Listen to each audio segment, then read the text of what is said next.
사도행전 17장은 바울이 데살로니가에서 전도하는 내용입니다.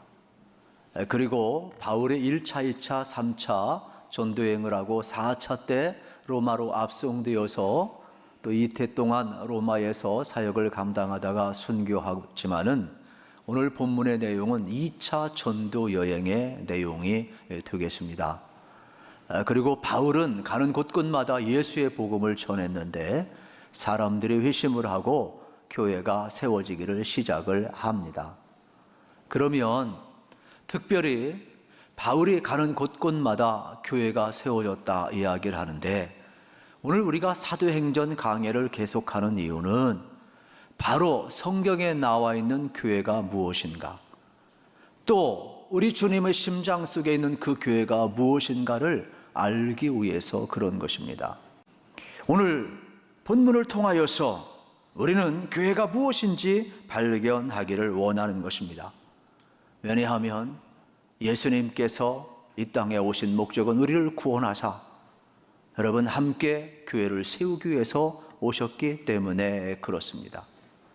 그러면 예수님께서 우리를 구원하시고 교회를 세우기 위해서 오셨는데, 그러면 그 교회가 무엇일까요? 지금 세상 사람이 이야기하는 것처럼 여러분 다양한 모든 모습이 교회일까요? 성경은 그렇게 이야기하지 않습니다. 성경은 교회는 하나라고 이야기합니다. 주도 하나요, 성령도 하나요, 하나님도 한 분인 것처럼, 믿음도 하나인 것처럼 하나님을 주인으로 삼고 예수님을 머리로 하고 성령이 운행하는 곳이 교회라고 이야기를 합니다. 오늘날 아무리 여러분 큰 교회를 짓고 하드웨어나 소프트웨어를 전부 다 갖추고 프로그램이 돌아가고 주차장이 좋고 수많은 사람이 몰려온다고 해서 그게 다 교회일까? 그렇지는 않습니다. 그곳에 하나님이 주인 되고 예수님이 머리가 되고 성령님이 운행하지 않는다면 사람의 모임일 뿐이고 소란스러울 뿐입니다. 그런 것을 가리켜서 교회라고 하지는 않습니다. 교회는 예수님과 함께 지어져 가야 교회가 되겠습니다. 오늘 우리 교회가 예수님과 함께 지어가는 가장 건강한 교회가 될 수 있기를 우리 주님의 이름으로 축복합니다. 그래서 사도 바울은 전도여행을 따라가면서 예수님과 함께 교회를 세워가고 있음을 볼 수가 있습니다. 원래 바울은 예수님이 하나님의 아들이라는 말을 믿지를 않았어요. 그래서 예수 믿는 사람을 핍박을 했습니다. 그런데 다메섹 도상에서 부활하신 주님 찾아오시고 참으로 예수님이 참 메시아고 참 하나님의 아들임을 발견하고 나서 그의 일생이 완전히 바뀌어져 감을 보게 되는 겁니다. 그래서 바울은 예수님만이 그리스도구나, 예수님만이 참 교회구나, 예수님만이 참 생명이구나, 예수님이 참 하나님이구나, 이것을 발견하고 경험하고 나서 그는 이 일에 자신의 모든 삶을 걸고 있습니다. 오늘 1절은 이러한 배경에서 계속 이어지고 있는 겁니다.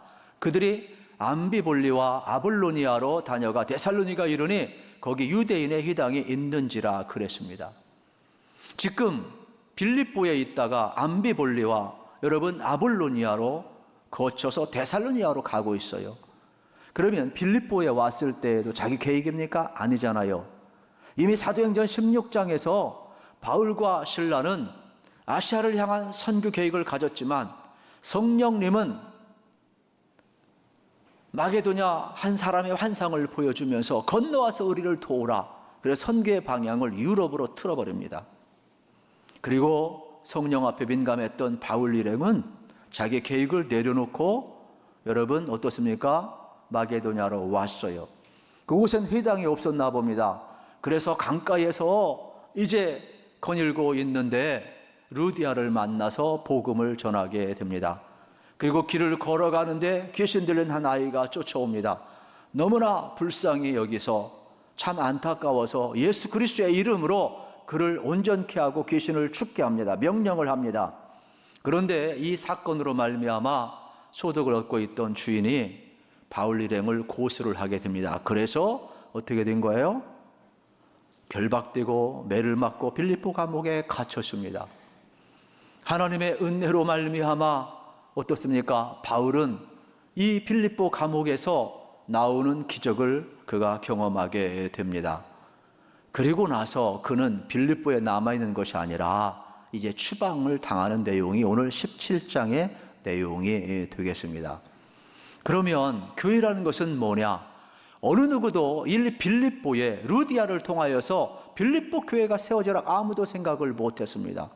성령의 인도하심 속에 그의 발걸음을 옮겼을 때에, 여러분, 루디아를 만나서 그가 복음을 전했을 때에, 또 빌립보 감옥에서 나와서 떠나기 전에 루디아를 위로하고 떠나는데, 이 빌립보 지역의 루디아로 말미암아 여러분 한 가정, 한 심령에서 교회가 세워지는 겁니다. 정식으로 팻말은 붙지를 않았습니다. 그러나 교회라는 것은 뭐냐? 예수를 주로 고백하고 예수님과 함께 지어져가는 사람에 의해서 세워지고 있음을 보여주고 있는 내용이 되겠습니다. 그리고 그가 이제 빌립보에서 이제 추방이 되어서 밤빌로니아로 갑니다. 그리고 아볼로니아로 갑니다. 이 가는 길은 각각 48km가 떨어져 있습니다. 회당이 없다 보니까 암비볼리나 아볼로니아로 계속해서 48km, 또 한 48km 정도, 100km 이상을 여러분 킬로미터를 지금 가고 있는 장면을 우리 이제 볼 수가 있는 것입니다. 그리고 그곳에 가서 이제 데살로니가에 들어갔는데, 이 데살로니가에는 회당이 있었더라 그랬습니다. 유대인들은 10명만 모이면 회당을 만듭니다. 그리고 거기에서 모여서 정보를 교환합니다. 그리고 율법을 읽습니다. 그리고 그들은 토론 문화이기 때문에 누구든지 나와서 이 성경을 강론하고 서로 토론할 수가 있습니다. 그러니까 바울의 전도 전략은 회당을 가는 거예요. 그리고 거기 거점 삼아요. 그리고 그는 텐트 메이커이기 때문에 거기에 유대인들 같은 직업을 가진 사람을 통해 정보를 얻습니다. 그리고 다른 사람 앞에 신세지지 않기 위해서 그는 그곳에서 많은 정보를 교환하고 또 정착을 하게 되는 전략을 씁니다. 또 유력자가 있다 보니까 그곳에 있는 사람 복음을 전해서 그들이 믿게 되면 소문도 빨리 퍼지고 또 교회도 빨리 세워지고 큰 영향력이 있음을 너무나 잘 알고 있었습니다. 그래서 바울은 이러한 전략을 지금 세우고 있어요. 그런데 2절, 3절에 보게 되면은 바울이 자기의 관례대로 그들에게로 들어가서 새 안식일의 성경을 가지고 강론하며 뜻을 풀어 그리스도가 해를 받고 죽은 자 가운데 다시 살아나야 할 것을 증언하고 이르되 내가 너희에게 전하는 이 예수가 곧 그리스도라 하니 말씀하고 있습니다. 여러분, 관례라는 것은 습관을 이야기하는 겁니다. 익숙한 대로 그분의 전략에 따라서 회당에 먼저 가는 겁니다. 그리고 그곳에 가서 그는 여러분 복음을 전하고 있음을 우리가 볼 수가 있습니다. 3주 동안 여기에 머물면서 여러분 복음을 전하고 있는 겁니다. 회당에 모여있는 사람은 기본적으로 하나님 인정하는 사람들입니다. 그리고 율법, 선지서가 무엇인지 아는 사람입니다. 바울은 이들에게 성경이 말하는 메시아가 예수님을 전하면 되는 겁니다. 이들은 아직 메시아를 기다리고 있지만 예수님이 메시아인 것을 모르는 겁니다. 그래서 예수님이 참 하나님이고 예수님이 참 구원자이고 예수님이 바로 그리스도임을 연결시켜주면 되는 것입니다. 그래서 바울은 회당에 가서 이러한 배경을 가진 여러분 먼저 디아스포라 흩어져 있던 이들에게 복음을 전하고 또 그들로 말미암아 이방 땅에 복음이 확산되기를 원했던 것 같습니다. 바울은 자신도 이것을 경험했습니다. 자기가 구약에 능통한 자이지만은 정말로 그는 하나님을 잘 아는 자라고 생각을 했고 메시아를 기다렸고 생각을 했지만은 주님이 찾아오기 전까지 그는 눈이 어두웠습니다. 그래서 율법서, 선지서, 구약 성경에 이야기하는 오실 메시아는 바로 나사렛 예수 그리스도구나. 십자가에 못 박힌 예수 그리스도구나. 3일 만에 부활하신 예수 그리스도이구나. 나에게 찾아오신 예수 그리스도이구나. 이것을 경험하고 나서 아직도 어둠 가운데 있고 깨닫지 못하는 유대인들을 향하여 나도 그랬었다. 연결고리를 지금 시키고 있는 거예요. 그러면서 바울은 회당에서 토론하면서 자연스럽게 구약 성경은 예수를 가리키고 있고 우리가 기다리던 그 예수 그리스도 그분이 오셨다라고 연결시켜주고 강론하고 있음을 볼 수가 있는 것입니다. 그래서 바울의 전도 방법은 철저히 성경을 펴고 강론하는 방법이 되겠습니다. 이렇게 바울의 전도는 성경을 가지고 강론하는 것입니다. 왜 성경을 강론할까요? 성경은 인생의 여러분 해답이기 때문에 그렇습니다. 세상은 우리 인생에게 문제를 던져주지만 성경은 우리에게 답을 주고 있는 겁니다. 그래서 바울이 이것을 깨달았잖아요. 그리고 나서 바로 유대인들에게 동일하게 그들의 눈을 뜨게 해주고 있음을 볼 수가 있습니다.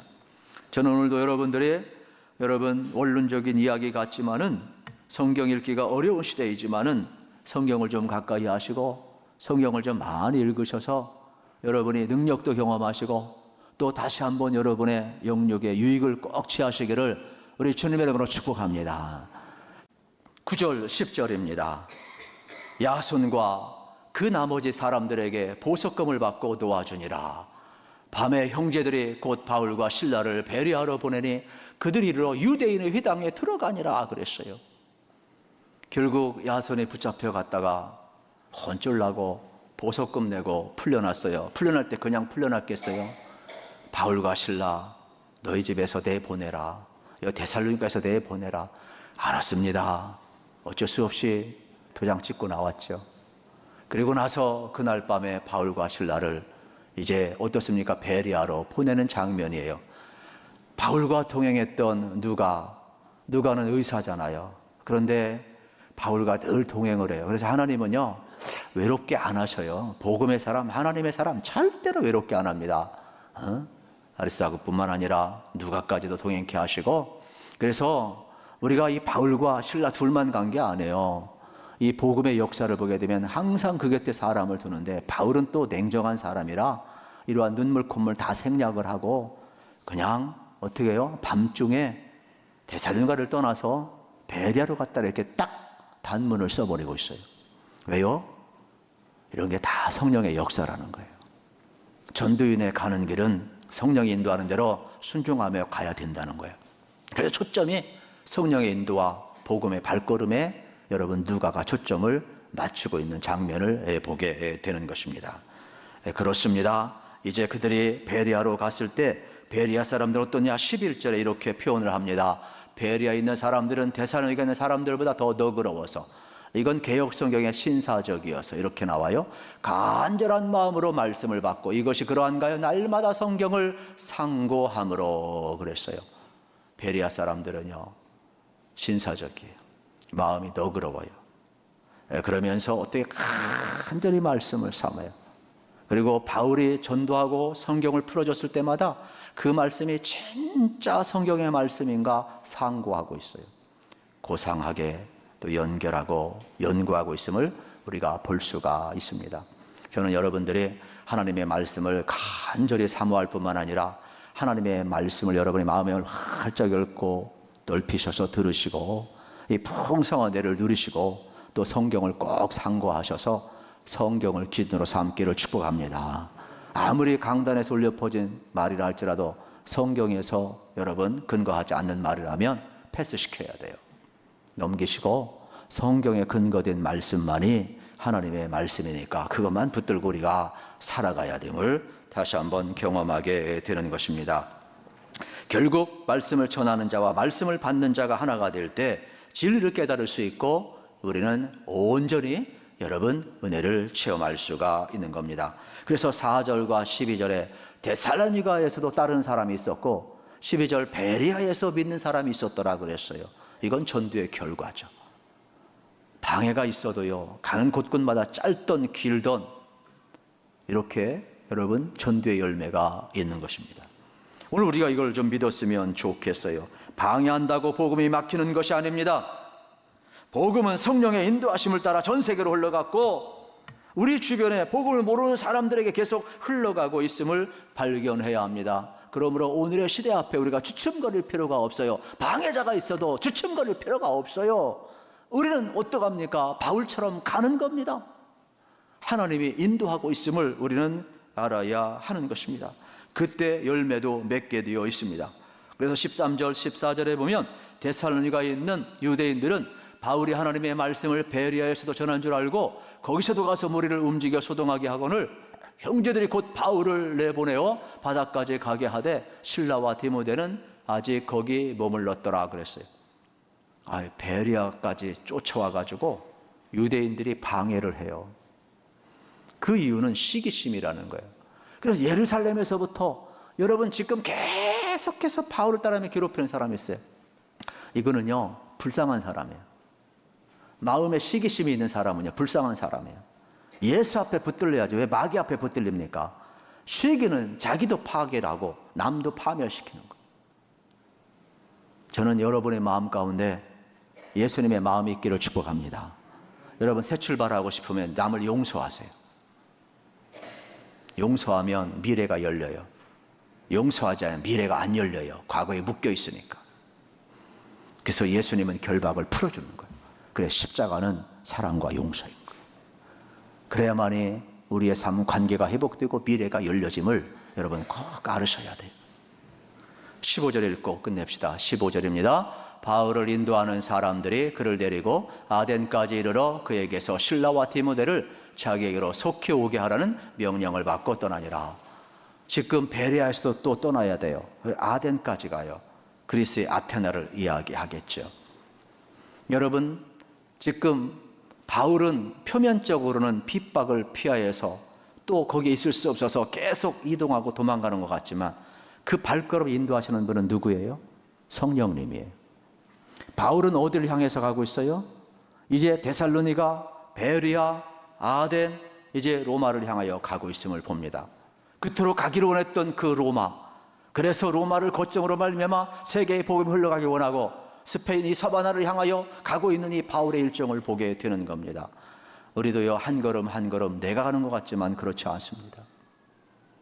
여러분 우리 한 걸음 한 걸음 우리 신앙인들의 걸음 하나님이 이끌어감을 꼭 믿으시고 우리 앞에 어떤 방해가 있어도 어떠한 언덕이 있어도 어떠한 장애물이 있어도 여러분 우리가 두려워하지 말아야 될 것은 바울처럼 사명이 있는 자는 하나님이 이끌어가는 거예요.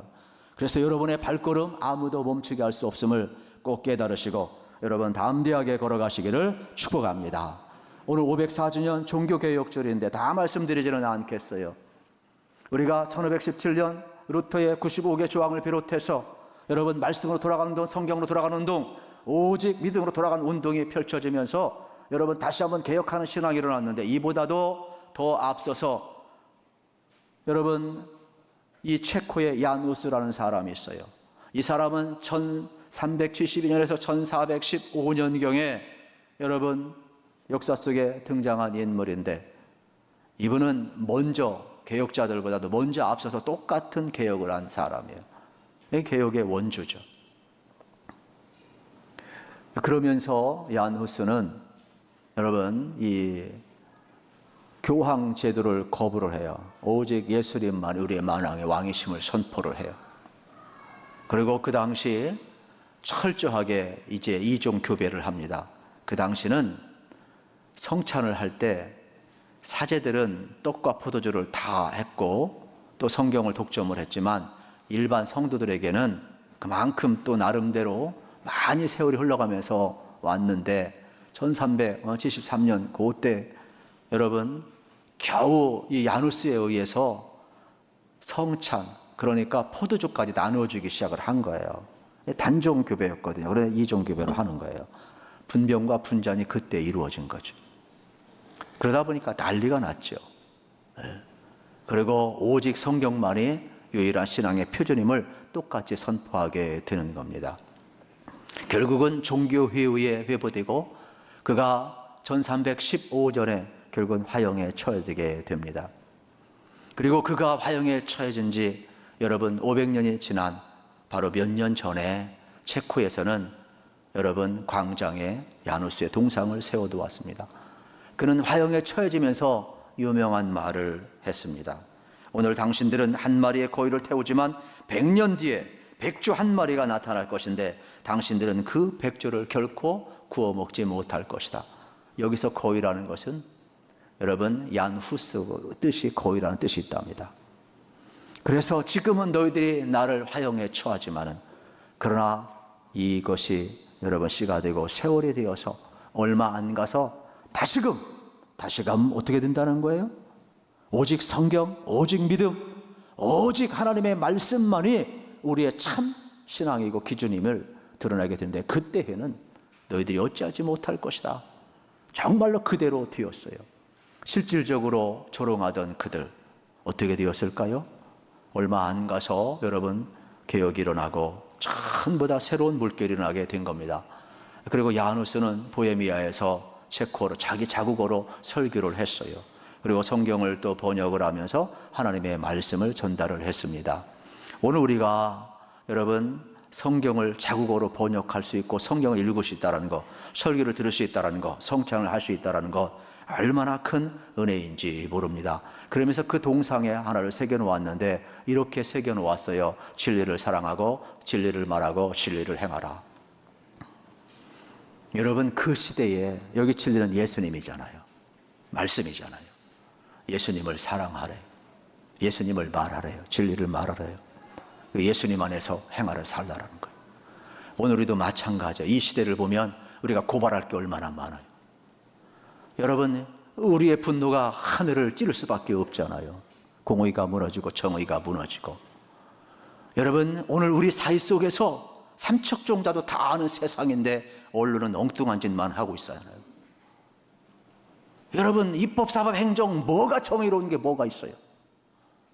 그러면 이러한 시대에 우리가 어떻게 살아야 되겠어요? 여러분 이 강단에서 그렇게 이야기하면 사이다 발언하면 여러분 좋을 것 같지만은 그렇게 않는 이유가 뭘까요?